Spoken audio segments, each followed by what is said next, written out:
Hello everyone, welcome to another Injustice 2 mobile video. Today we are going to be specifically talking about Beast Boy, the Beast Boy leaks.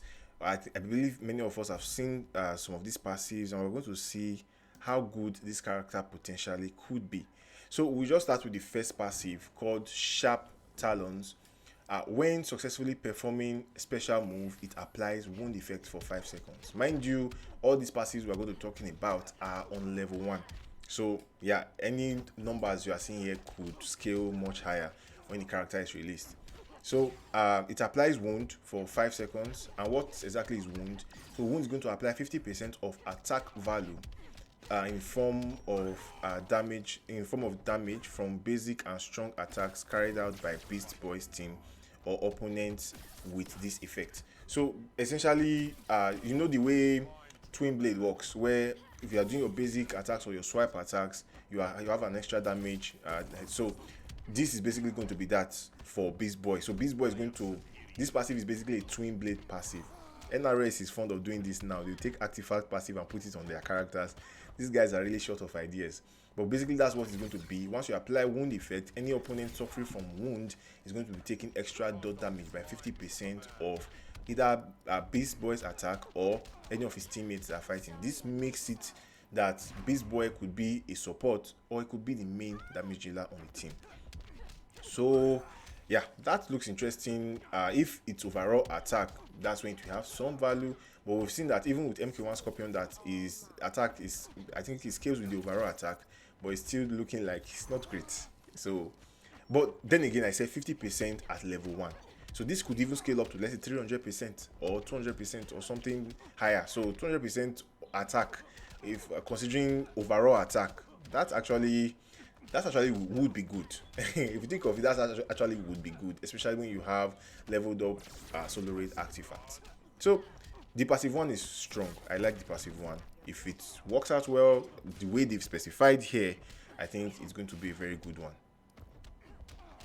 So the second passive is Power of the Beast. So the Power of the Beast passive is, I believe those of you that know Beast Boy from Teen Titans, you know that Beast Boy can change into multiple animals. So in this game, it's going to be able to change into 3 animals: the monkey, bear, and tiger form. So let's check what these different forms do and the advantages they offer to you.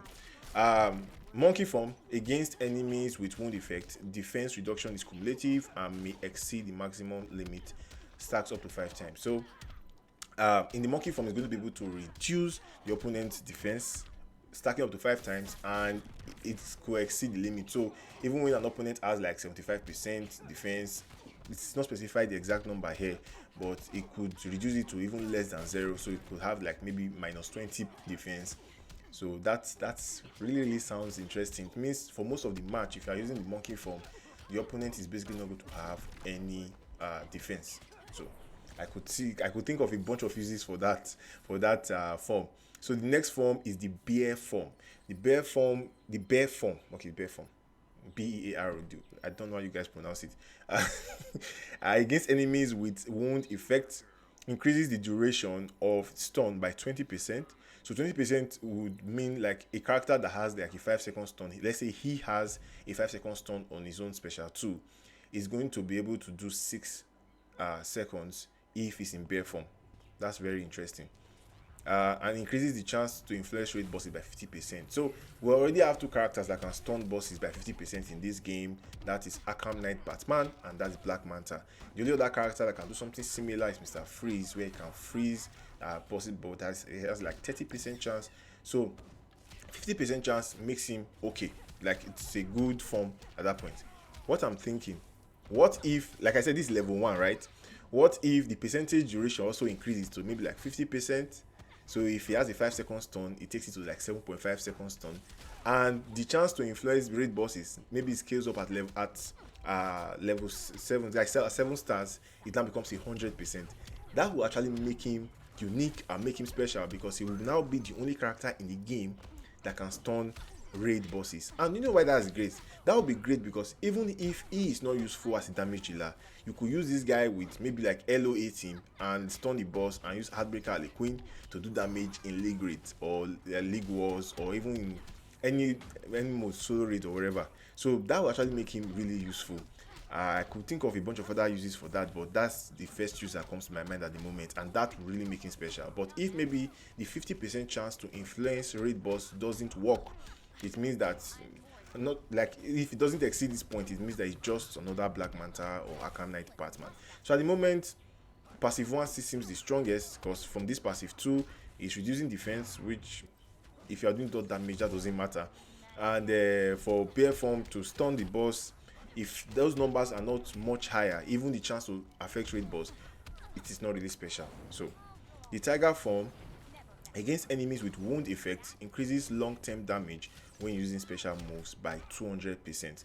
So I believe long-term damage would mean dot damage, because this was translated from Russian. I believe it was Russian, something like that. So I believe long-term damage was like a mistranslation of dots, that is damage over time. So that makes sense. Long-term damage over time. Add one or two together, like it makes sense. So it's going to increase dot damage, but it's not specific whether. I think this one affects only him, so it's going to increase his own dot damage by 200%, which is really good. Yeah, it's really good. This guy seems like, at the very least, he'll be better than MK1 Scorpion from what I'm seeing. That's what I'm seeing right now, that this guy at the very least would be better than MK1 Scorpion. So it will really be interesting to actually get to test him out. Okay, let's check out his passive 3, martial arts, also level 1 of course.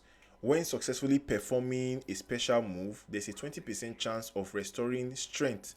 When performing a special move, there's a 20% chance of not resetting combo. So this one is very simple. It simply means when he does a special move, that's any of his specials. That's, like I said, it's not a direct, it's like from another language to English. So when he does any of his specials, let's say he does 40 hits, then does a special, he has a 20% chance at level 1. We know that number will scale up. 20% chance to retain his combo meter, so he could basically do one special, do another special, do another special. Yeah, so I believe there's a character, is that not Collector of World Superman? I believe he has that chance as well. I know right now MK1 Sub-Zero has that as well, so we're seeing more characters have this feature. So it's quite nice, because 40% basically means 200% damage. So if you maintain 40% maybe across 3 or 4 specials, you have basically gotten 200% damage on your special. So that could be interesting. And also there's a chance, and also a chance of gaining back his power. So that basically, if you've used Crown of Kanda Cooler, yeah, if you use Crown of Kanda Cooler, then you know exactly how that works. You do your special, and you have a chance of regaining the amount of power you used for that special. So this guy basically is Twin Blade, is Crown of Kanda Cooler, and a dot damage dealer and support character all in one. From what we've read now, this guy seems strong, this guy seems very good. Will it be very good when it's released? I think yes. I think the reason MK1 Scorpion did not turn out as good as we expected was because of his team. I think the way the team works, requiring you to keep the bosses held down, makes you now rely on pay to win active art like Sosal or Sosin. Yeah, so that's why MK1 team was or is disappointing. But this guy doesn't have a team, so he's going to be able to support any character in the game. I think this is going to be a good character. What do you guys think? Let me know in the comment section. If you enjoy my videos, smash the subscribe button, and I'll see you guys on the next one.